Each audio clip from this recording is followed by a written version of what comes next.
Les cadres de PASTEF, les patriotes, sortent du bois en conférence de presse hier au siège du parti.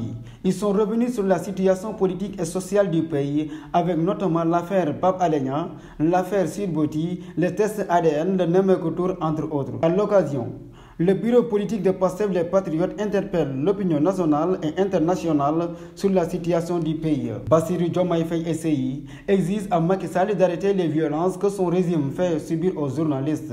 Monsieur et Madame les membres du bureau politique, Messieurs les responsables des coordinations départementales, chers journalistes, nous voudrions aujourd'hui parler à l'opinion nationale et internationale de beaucoup de questions relatives à la situation politique et sociale dans notre pays. Mais je voudrais avant tout saluer la presse et lui dire le soutien de PASTEF, les patriotes. À travers elle, encourager votre confrère Pape Alé Niang et toute la presse debout, particulièrement les journalistes d'investigation qui informent le peuple sénégalais sur les scandales qui plombent le développement économique et social du pays. Le Sénégal a besoin d'une presse comme ça, d'une presse libre et debout, d'une presse à cheval sur la déontologie journalistique, d'une presse qui fait de la liberté, du devoir d'informer et de la concession du service public de l'information un sacerdoce. Les menaces, les intimidations ne doivent pas et ne doivent en aucun cas triompher sur ce devoir d'informer juste et vrai. Les menaces et les intimidations ne doivent pas avoir pour résultat ultime et sur fond de terreur de bâillonner la presse. Voilà pourquoi nous exigeons du gouvernement du président Macky Sall de mettre un terme aux violences notées sur la presse et à l'intimidation exercée sur les journalistes.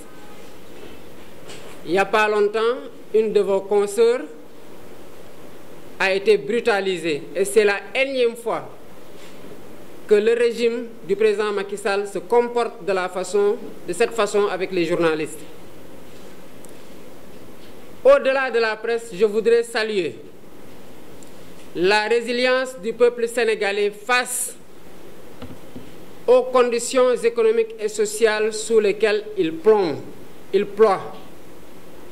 La vie au Sénégal est devenue excessivement chère et les Sénégalais ne la supportent plus. Le peuple sénégalais est perdu devant l'absence de solutions ou devant les fausses solutions proposées par le gouvernement, à savoir des baisses annoncées qui ne s'arrêteront que sur le papier. On se rappelle il n'y a pas longtemps, c'est juste pendant les élections ou un peu avant les élections législatives, le ministre du Commerce avait sorti un arrêté pour fixer de nouveaux prix. Nous savons tous que sur le marché, cette baisse sur le papier n'a pas été suivie d'effet sur le terrain. On se rappelle en 2014, il y a eu une loi sur la baisse sur le loyer. Le résultat, nous le savons tous en tant que locataires. Les bailleurs se sont arrangés pour rompre les contrats avec les locataires, ont reçu de nouveaux locataires et en ont profité pour augmenter le loyer. Donc à la place d'une baisse, c'est une augmentation qu'on a eue comme résultat. Mais pour masquer ces carences et cacher ses limites, à trouver des solutions aux difficultés quotidiennes, le régime du président Macky Sall multiplie les bavures et les bravades de la démocratie sénégalaise. On note quoi? On note des arrestations tous azimuts de lanceurs d'alerte et d'activistes pour des délits d'opinion. Pour rappel, le leader de PASTEF Ousmane Sonko a répondu à l'appel du procureur Maham Diallo ce jeudi suite à l'affaire de Sweet Beauty à qui il refuse de faire le test ADN proposé. C'est ce qui a conduit l'arrestation du journaliste d'investigation Pape Alé Niang pour la divulgation des secrets de défense.